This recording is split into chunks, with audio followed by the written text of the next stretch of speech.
Please read us a story, old bear. We'll all gather round. Dear old bear, sit in your favorite chair. We'll sit all around, dear old bear.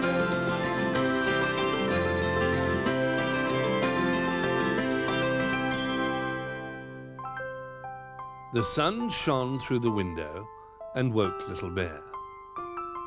"What a lovely morning," he said to himself. "I'll do something different today." He jumped down from the bed, took off his pajamas,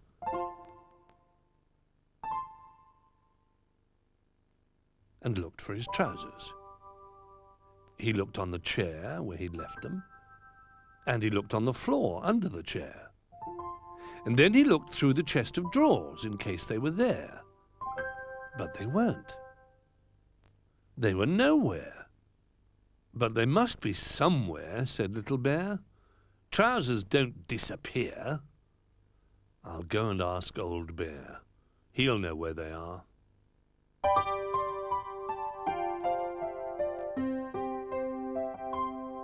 Old Bear was already enjoying the sun in his deck chair. "I haven't seen your trousers, I'm afraid," he said. "But Camel was around here earlier. Perhaps she knows where they are." "Thank you, Old Bear," said Little Bear, and he set off to find Camel. "Oh dear," said Camel, when Little Bear found her a few minutes later. "I did find them. I thought they were a pair of hump warmers, and I tried them on to see if they fitted me. They did keep my humps quite warm, but the air came down the tops, so I decided these were better." She showed Little Bear 2 very smart bobble hats, 1 for each hump. "I gave the old hump warmers to Sailor. Jump on my back, and let's see if we can find him." Little Bear scrambled up, and they set off in the direction of the bathroom.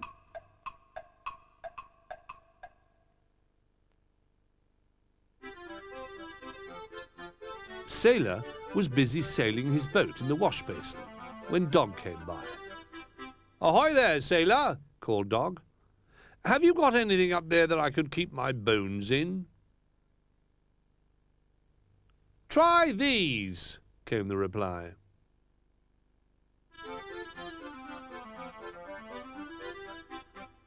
Sailor lowered his sail and dropped Little Bear's trousers over the side of the wash basin. "They're not much use to me." He was still happily playing about when Little Bear and Camel arrived. Little Bear quickly jumped off Camel's back and clambered up to see if Sailor had his trousers. "Oh, yes, I did use them as sails," he said, "but they look too much like trousers." "That's because they are trousers," said Little Bear crossly. "Where are they now?" "I gave them to Dog to keep his bones in," said Sailor. "Sorry, Little Bear." Not far away, Rabbit was returning a bone to Dog. "Oh dear," said Dog, "my bones keep falling through the ends of these." "Never mind," said Rabbit. "Could I have them to use as a skiing hat? They're just what I'm looking for." "Help yourself," said Dog. "They're not much use to me."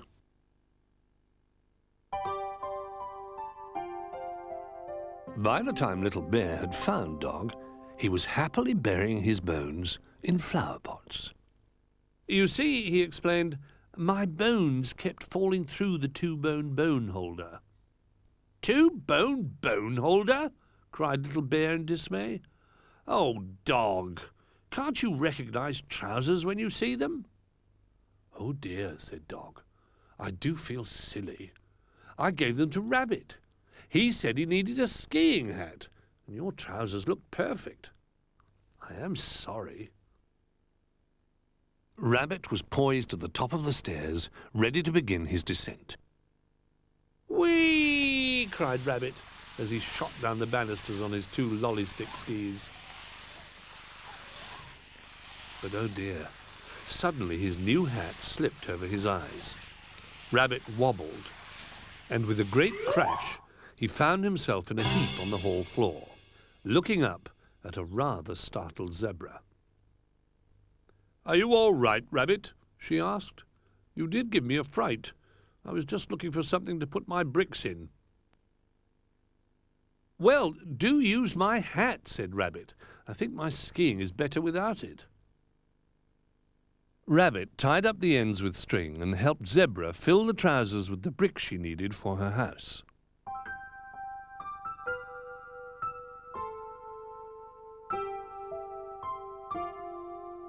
Then he went back to his skiing without a hat. That's where Little Bear found him sometime later. "I did have your trousers," he explained, "but I gave them to Zebra. She's over there somewhere, building herself a house." "Oh, yes," said Zebra. "I used them to carry these bricks in. But when I had enough to build a house, I gave them to Duck to use as a flag for his sandcastle. I am sorry, Little Bear. I didn't know they belonged to you." Duck was in the sand tray, looking sadly at the castle he'd made. There was no trouser flag on the top now. "Zebra said you took my trousers for a flag." "I did use the flag that Zebra gave me," he sighed. "But Bramwell Brown came and said it was just what he needed urgently in the kitchen. He gave me this paper flag to use instead." "Never mind," said Little Bear with a sigh, feeling quite glad that his trousers were not covered in sand. The kitchen was in a terrible muddle. There were bowls and spoons and eggs and flour, and in the middle of it all sat Bramwell Brown. He had Little Bear's trousers, but, oh dear, he'd filled them with pink icing and was busy decorating a huge cake with them. "What is that?" gasped Little Bear. "It's a special occasion cake," said Bramwell, "and you have to put icing on special occasion cakes." "Not that," said Little Bear, "those." "Why, I thought I could do 2 stripes at once with these special icing bags." "But they're not icing bags. They're my trousers," sniffed Little Bear, trying hard not to cry. "I thought I'd seen them before," said Bramwell Brown. "Don't worry, Little Bear," said Old Bear, who always arrived at the right moment. "The icing will wash out, and they'll look as good as new."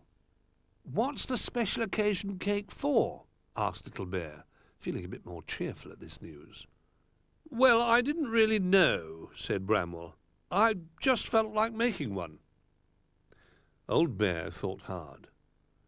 "Perhaps it ought to be a Trousers Day cake," he suggested helpfully. So that's what Bramwell Brown drew on the cake, using the icing from the left trouser leg, and then using the icing from the right trouser leg. Duck washed Little Bear's trousers and dried them next to the cooker.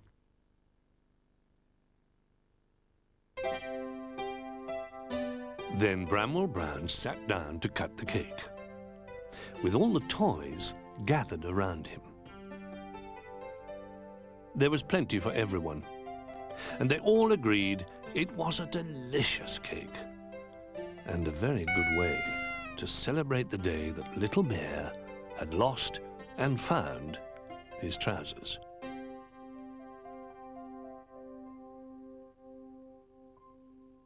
And ever since Trousers Day, Little Bear has slept with his trousers under his pillow.